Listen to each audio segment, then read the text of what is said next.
Backpacking outside your home area can be overwhelming, typically because it involves air travel. We've been doing it for several years now, so I'm just going to pass along some of our tips. The first is to always pack your food in a separate duffel. You can then use it as a carry-on or also check it through. This allows you to separate your food, which is typically some of your heavier items, from the rest of your backpacking gear. The airport duffels can get very difficult to carry when they get really heavy. Make sure you bring your own freeze-dried food. If you're traveling internationally, freeze-dried in other countries is very limited, and it is also really expensive. In this way, you'll always make sure, if you're traveling within the States, this way you'll always make sure you get something that you really like.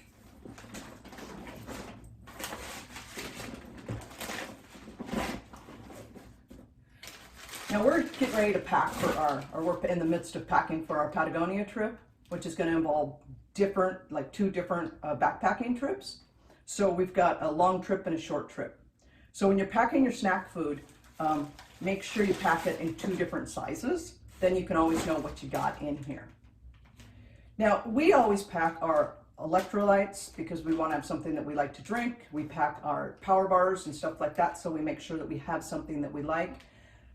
Spending time in another country trying to figure out, or another state even, trying to figure out what they have that you would like to eat can, just waste a lot. So just pack what you like. We also found that, we were like cheese sticks. We also found that if we don't bring it from home, not every place or every country carries cheese sticks.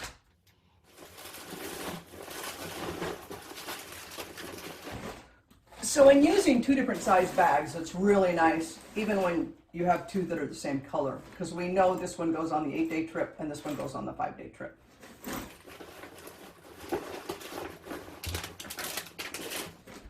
Now, not everything is going to be in like your snack bags. So other items, like this is my breakfast food, and so make sure you label it so you know exactly what's in it. Now this is my breakfast food, and it's my granola. We also take the time to pack it in individual bags before we go. This way, we don't have to spend any time when we get there trying to assemble things. So like this is one breakfast, this is my granola, it's got my milk in it, my powdered milk already, and it's got some dried fruit.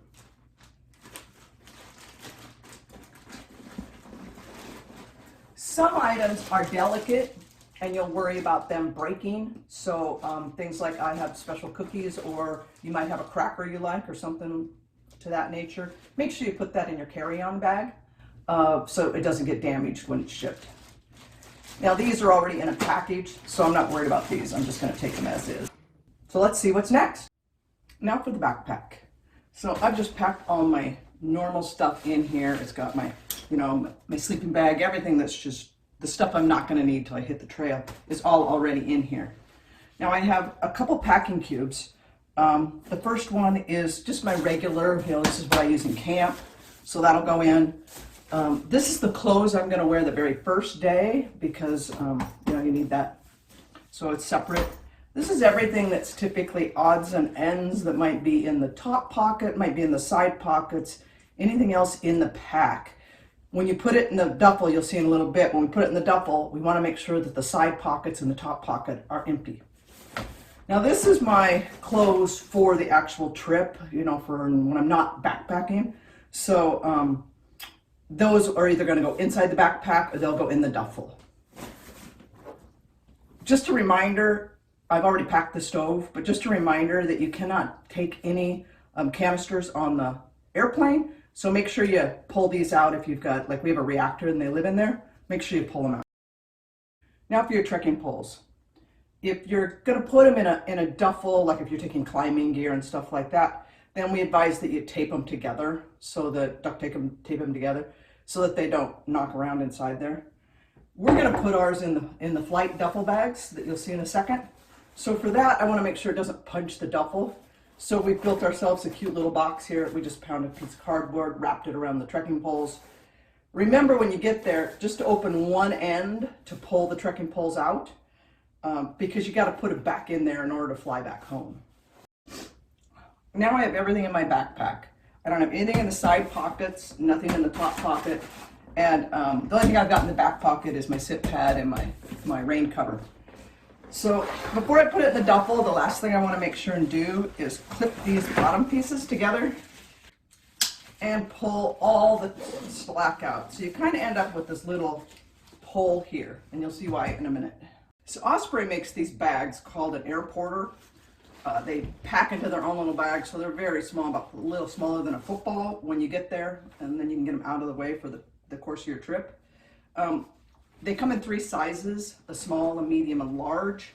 I don't think there's any reason to get anything but a medium. It'd be the smallest I'd get, just so that you always have extra room in there to put stuff.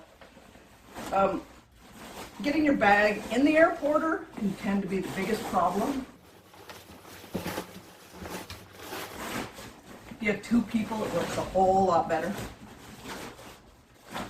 The thing to always remember is that the back of your pack goes towards the actual emblem that says Osprey.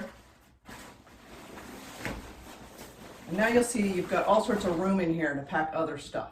So we'll get on to doing that. So for this trip, the main things I have to get in the air porter is my packing cube that's got just my daily clothes in it, my trekking poles, and my hiking boots.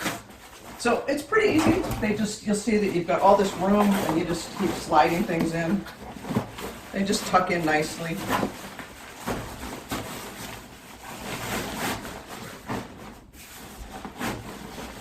And again, it's way easier to pack when it's standing up. And then the hiking boots just go in on top.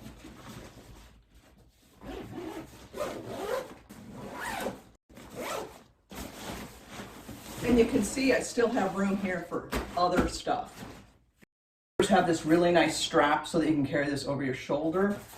We recommend that you try and keep your bag to about 35 pounds. The airports require that it be under 50. But before you check it in, always take the strap and tuck it back away. Just because otherwise it can get stuck on the conveyor belts, and when your bag comes out, it might be missing its strap. The air porters also have a nice little handy back carry hand here. We use this more than the strap. It's just easier, and then we don't have to worry about tucking it. The air porter is way easier to pack if it's on the ground, but I couldn't figure out how to set it up, so this will work. One thing is, my favorite thing about this is when we go places that require a bear canister, that this thing will just slide right down in there and it flies beautifully. That's got to be my favorite thing about this. Lastly, we pack our carry-ons. Our carry-on is our summit pack, so we use it later in the trip. I have my toiletry kit, and this is the toiletry kit for the entire trip. So it's got all my meds, everything like that in it. Then I've got, this has got all the stuff that's really difficult to replace, extra glasses. It's also got anything that's expensive, like our InReach.